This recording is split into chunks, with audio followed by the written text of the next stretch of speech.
Hi, this is Mary the Medicine Woman, and today I am talking to Melissa Thompson. Melissa is a pharmacist and personal growth coach who works with clients to help them infuse creativity into their daily lives.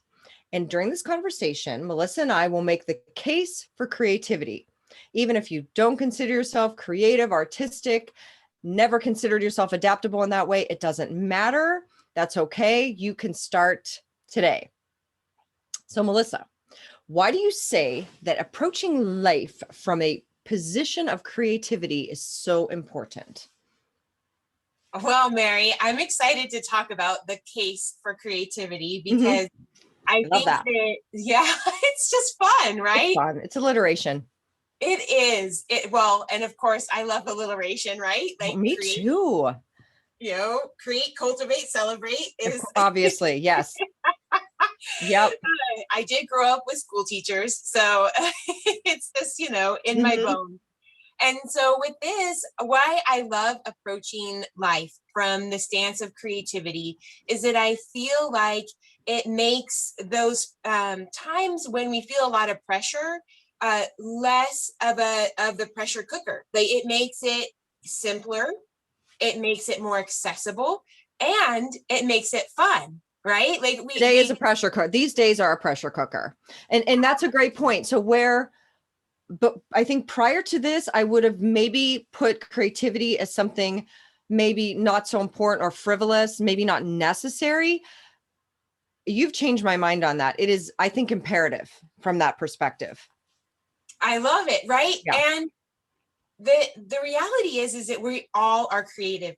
The innateness of our creativity is something that I really work on helping clients understand and connect with, because when we look outside of ourselves for solutions, sometimes it stresses us out even more, and we're grasping for things and looking for ways of solving our problems.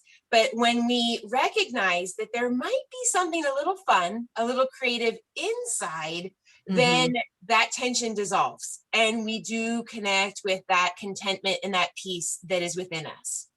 Yeah, and you, I think, make that case really well in with many examples with this idea that creativity is innate. And if somebody has not experienced that in the typical way, right? You and I have talked about this. Well, I can't draw, I can't paint, I can't play an instrument, therefore I'm not creative. We're getting a little bit confused, I think, with like maybe artistic talent and creativity. We've put creativity as something just not available to most people. And you're saying it is available. So how can you prove that to me? If I've never considered myself creative, how can I even grasp this concept? Okay, so first case in point would be rebuild it. So this is when we reframe, we forge new paths, and we build our resilience. So with this concept, I love using, of course, and we'll hit on this several times, my son as an example, right? Mhm. And so when most of us have spent some time with a young child building something, and they get upset and it just crashes down, and that is when we teach them about resilience and we help them rebuild it. Well, we can take that same teaching that we have for children and apply it to ourselves, because there's times when jobs are lost, which can be really difficult, Mhm. or situations change at work that can be really challenging, or Right. there's life circumstances, right? And so Right. when we reframe those life circumstances in a way that we can try to find new solutions, then that's our way of rebuilding or reframing the situation. Which by definition is being creative because you've created a bad situation into a good situation, which again, this is a perfect time for that. So my job currently has totally changed, right? I'm giving immunizations and I'm booking appointments and I'm doing things that I never anticipated doing. So with a change of perspective, using my own innate ability to rebuild what my day is going to be like, right? As opposed to just saying, oh, well, that's crap, and now I'm going to be sad about it. That's up to me, is really what you're saying, to change how I look at my work and approach my work. And that would make a huge difference. Exactly. And so that is where, when we're having to look at what's happening and move things in a new direction, we're, Change. Yeah. yes, we're changing. So then we cope with the change. Which is So, hard for people. yes. Okay. So explain how you would approach, coping with change from a perspective of innate creativity. Okay, definitely. So one of the things that I think we think about when change happens is, this is horrible. I can't do this. I don't want Exactly. to operate in this way. Or why are you asking me to do this? And Mhm. I think all of us have had to change in some fashion or another over the course of the last year. That's And right. yeah, so one of the examples I was thinking about is just eating. So a lot of people enjoy eating out, and restaurants Mhm. closed. People had to cook at home more. And there's two different ways we could approach that. We could get bitter about it and kind of dig in our heels, or we could say, okay, this gives me the opportunity to try out some new recipes, cook some new things in the kitchen, try some new ways of making a dish that I absolutely love. And maybe we realize, hey, it would be really awesome to have some oregano and some thyme in my garden. And maybe we Mm. plant a little herb garden and we get involved. I saw so many people start to plant gardens. And so then they started to find resources. So I think some of the coping is connecting with tools and resources, and that is creative. When we can Yeah. think of how we can do something with a resource that we have, or a tool. So whether it's a Mhm. garden, or coming up with a new recipe, these are expressions of creativity, and they can help us cope because it engages us, right? Like, Yes. mhm. Yes, I love that. And I can also see how maybe it would give an opportunity, like, to reconnect with a passion. Because I'm sure there's people out there, the ones that are taking up gardening probably have had this, harbored that, right? And Absolutely. suddenly it's like the opportunity to do it because of the circumstances. Yes. So it opens doors to opportunities I love that. to do things in new ways. So if we think about building upon the two things we've talked about so far, like rebuilding, reframing, and then coping with change, the third thing we can think about is then, how can we have fun coping with the change and rebuilding with it? Yes, because change gets a bad rap. Change is like not fun. Like you said, it's imposed upon you. I don't know how to cope with it. It's scary. Like, change is scary. Yes. So, Most definitely. And I think that one of the things, when things feel scary, we need to shine some light on it and okay. look and try to understand, well, why does this feel scary? Is the scariness justified? How can we look at it with a new lens? And one of the things that can help us is when we start to have fun or bring some levity to a situation.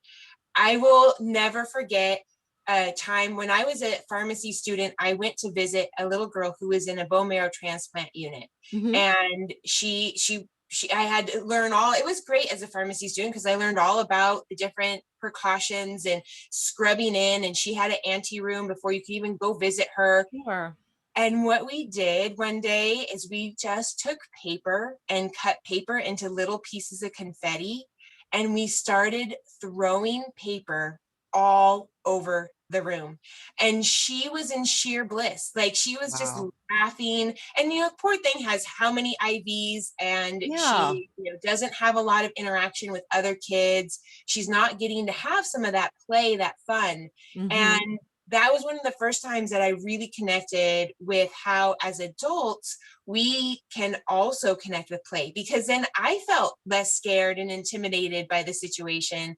It was Right. wonderful to have that point of fun. And so when we allow ourselves as adults to have fun, things can really change.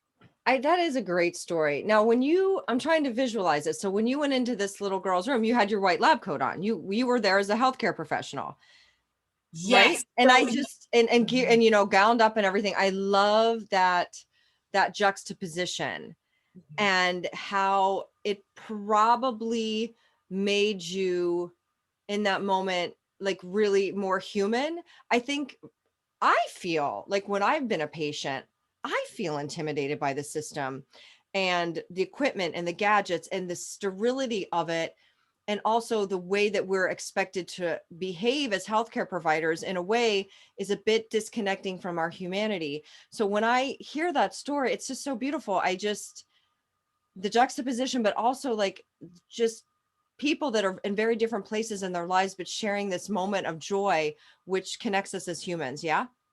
definitely, definitely, because when we connect to our humanity, we connect to our wholeness. So when we Mhm. recognize that as a human, we carry the tools and resources that we're talking about to come up with new solutions and rework things, this is all creativity. And I know that it can kind of blow people's minds like, oh no, you really need Mhm. to be talking about the paintbrush or the sculpture, Right.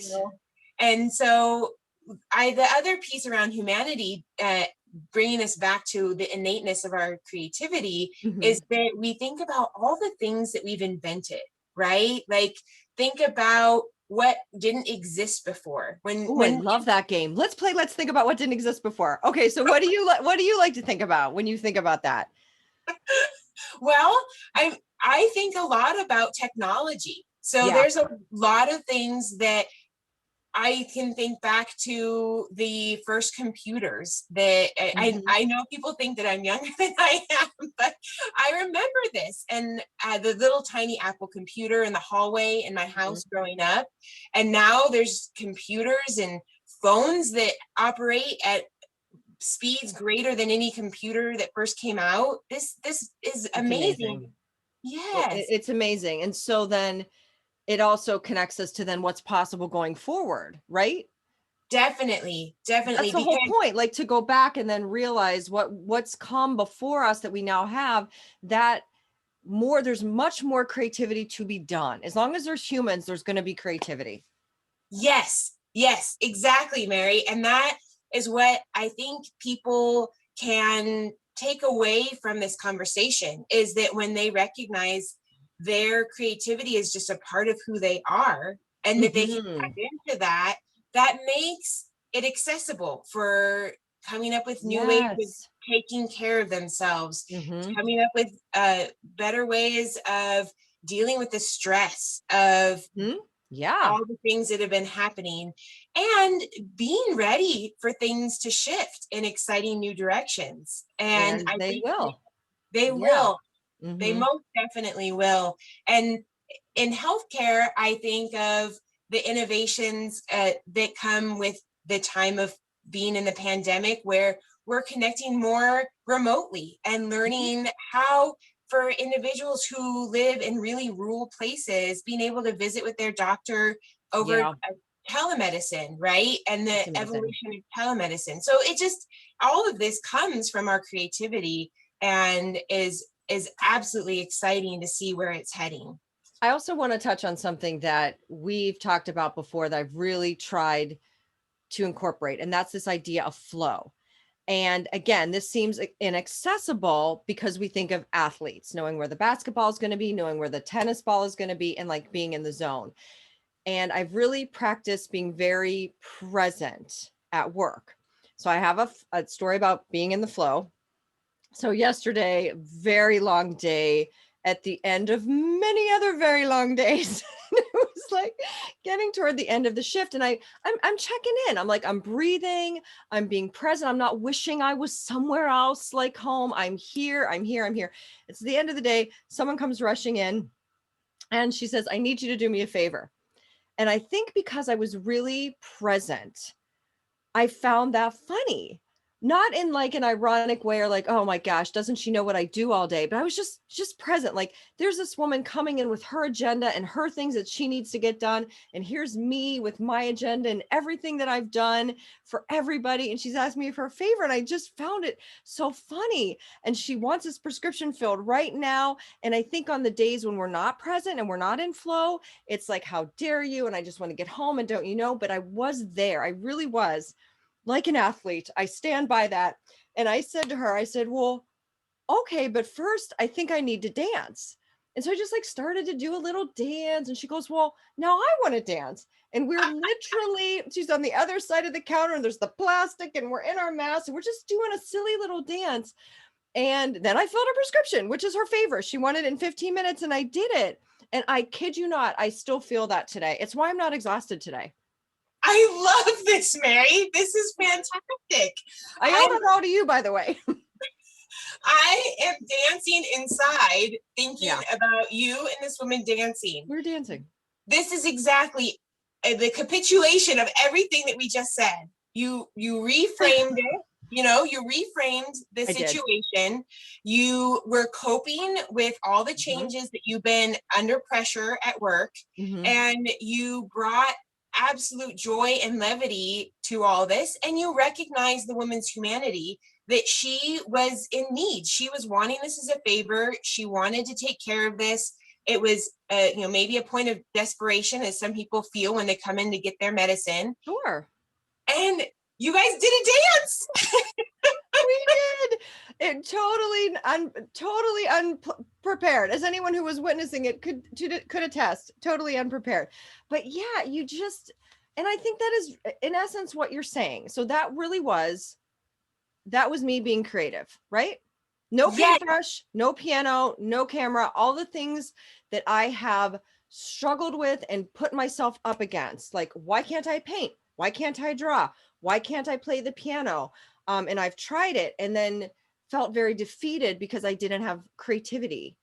And really, I'm literally creating my moments, my day, my life. I have co-created, this life for myself. Mhm. It's a Oh, beautiful thing. it's absolutely beautiful. And I love how the flow connected you with your joy. Yeah. Right. Yes, So that's one of 100%. the things that can happen, is that when we get into that place of flow where we're not worried about the outcomes, we're not worried about the time, Mhm. these things start to slip away and we just come into the present moment. And like you said, we're just creating our life moment by moment.